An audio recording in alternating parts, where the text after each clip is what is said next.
People call her his vacation girlfriend. Maybe they're right, but today I want to tell you her side of the story.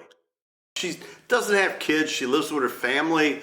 They have a small business, and she's always at home. She's got a couple brothers, a couple sisters, and when they met, every night they would talk online, and they would do video chats, and they started to really like each other, and she was really falling for this guy, somebody who was interested in her and her life, her family, and her life here in the Philippines, wanted to know about her. He never asked her to take off her clothes. He never asked her anything nasty.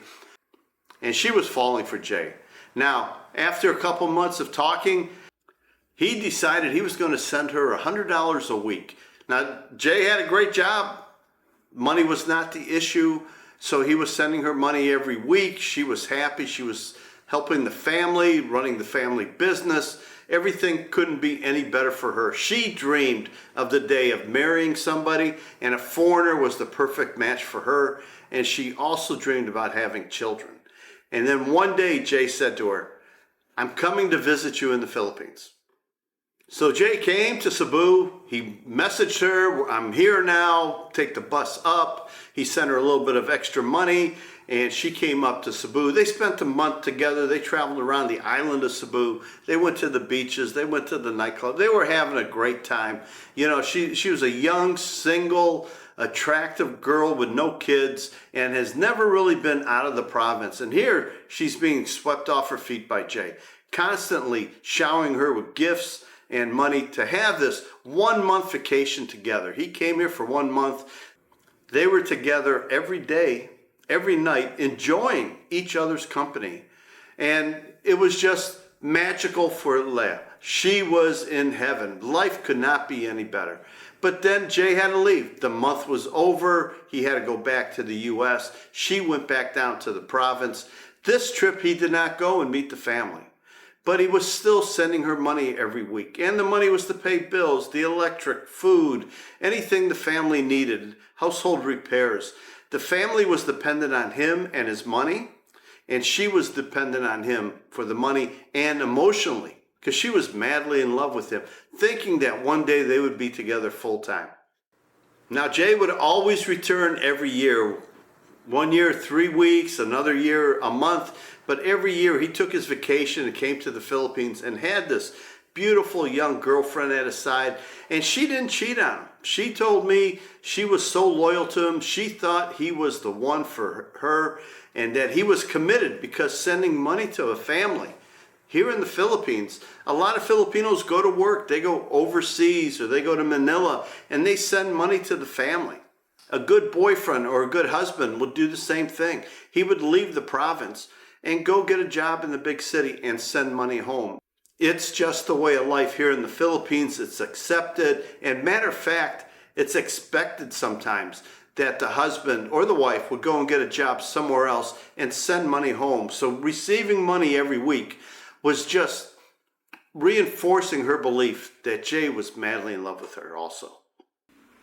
She treated Jay as a boyfriend and a future husband. When he was here, they would go on trips. They would travel. They would go to Dumaguete, Leyte, Palawan. They would travel and have a great time together. But he would always end up leaving.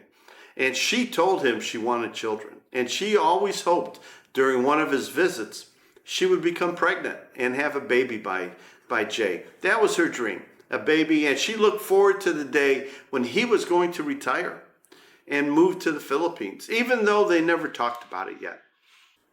At the end of his second visit to the Philippines, he wanted to tell her something. He wanted to be honest with her, upfront with her.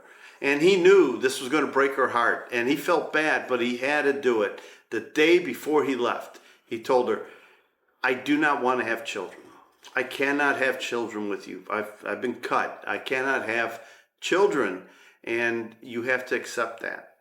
Well, after he left, she was in tears. She was brokenhearted. She wanted children so bad. You know, they say here in the Philippines, there's two kinds of girls with kids and girls that want children. And she wanted children. But she accepted the fact that Jay could never have children with her. And so she accepted this, and she dreamed one day when they were married, maybe they would adopt or something. But right now she was concerned with keeping her relationship on solid grounds, being happy, and doing everything she could to make Jay's visits to the Philippines very happy and enjoyable. But for Leah, the dream of having children, giving her family, her parents, grandchildren, her dream was shattered in an instant. But she put all that aside and she said, I love Jay and I'm going to accept this and strive to be a good girlfriend, a good future wife to my future husband. On the third year, Jay came for a visit and they came to Dumaguete and they went down to Mindanao and they had a great time together.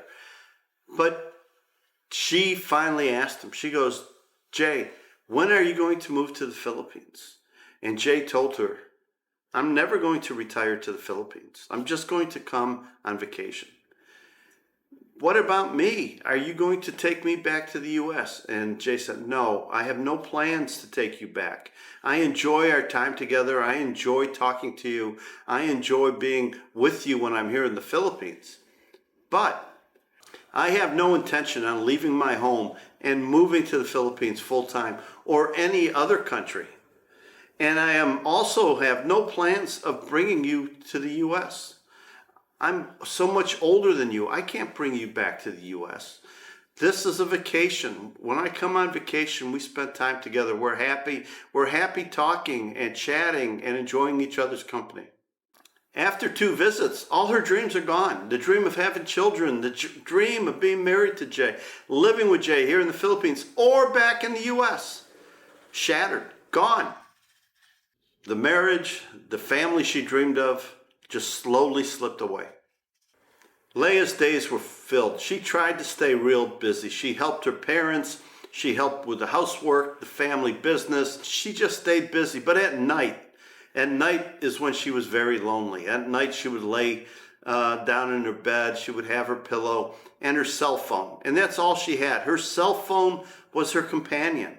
The cell phone was her means of talking to Jay, having a conversation with somebody about things other than the life she has in the Philippines. And these conversations were starting to become harder and harder for Leah because she was looking for happiness in life. And now she's realizing Jay cannot give her happiness in life. She has to accept the fact that she's with Jay now for money. It's a transactional relationship. She was hoping for more. She was hoping for children and a marriage. But Jay, it was a transactional relationship. He would send money every week. And what he would get out of that is a great girlfriend on his vacation, someone to talk to in the evening, someone to have conversations with when he was lonely, when he wanted to talk. Leah was always at the ready. If he called, she would go into another room and talk to him. No matter what was going on, she made sure she had time for him. And she is torn now. She is torn between the thoughts of, do I give up this relationship and look for someone new, somebody who can give me a marriage, can give me children, can give me what I want? She still had her beauty. She was smart, and it tore at her. What should she do? What should she do?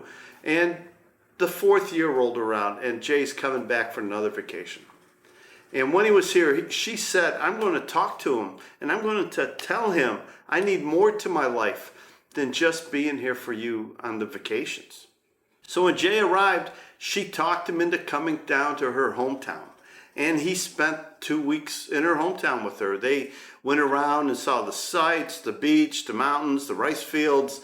He even rode on the back of a carabao. And what was her point here? She wanted to show him the peaceful Philippine life he could have here. How relaxing and an enjoyable life he could have with her and her family in the Philippines. But Jay didn't want none of that. He was not coming to live in the Philippines. He told her at the end of the 2 weeks he really didn't like province living. He'd rather that they met up in Cebu, in the bigger cities, and had a more enjoyable vacation. So she said to him, can I start seeing other men? And Jay goes, no, you're mine. If I find out you're seeing other men, this is over. I'm not going to help you no more. I'm not going to come visit you. We have a relationship here. Well, the relationship is Jay's perfect relationship. And it's hell for Leah because her family is relying on the money that he's sending after 3 years plus of receiving $100 every week. That's like having a job and a salary and boom, your job is gone with no unemployment benefits. So she had to play this fine game of keeping him happy, letting him know that she would be faithful to him and didn't want anybody else and would hope that he changes his mind. But Jay was adamant. He is not going to change his mind. But after the last visit, when Jay went back to the U.S., Leah noticed something. She noticed on his Facebook page all these new girls that are friends, mutual friends of hers, new girlfriends in the Philippines, where before he was very conservative, didn't have that many Filipina type friends on his Facebook. She saw that he was reaching out and talking to other girls. She reached out to a couple of these girls and said, "Are you talking to this guy?" And they would say, "Yes, we do. He's my new boyfriend." And now she's torn. Oh my God, he's telling other girls that he's the boyfriend, looking to replace Leah because she questioned her future with him and that maybe she should start looking for somebody else. Jay was protecting his interest. He wanted to have that Philippine girlfriend. He wanted that Philippine girlfriend experience once a year, and he was willing to pay for it all year long. And Leah looked like she was not going to be that girl. So Leah has decided she is going to start looking also. So they played this game. He's looking, she's looking. And what happens? Leah makes some contacts, but these people aren't real. She sees right through them. They're using her. They're, for photos and quick conversations. Nothing lasting. Where Jay at least was honest. She sat back and said, he was honest with me. He told me that I can't come to America and I can't marry him and he can't have children. But she's laying there wondering the life she could have had, wasting 4 or 5 years with him, where she could have met somebody and had children already, maybe already married. Now she's 35.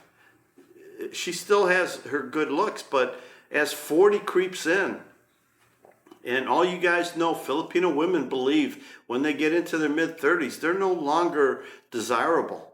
And it's harder for them to get a boyfriend. She lays at night wondering what life would have been if she would have clicked on somebody else, didn't answer his first message. Can you blame her? And she has a hard time leaving him because the family wants that money. They're relying on that weekly stipend. So she can't just leave. She has to have an alternative plan, and she can't. She's doing the same thing she does every day.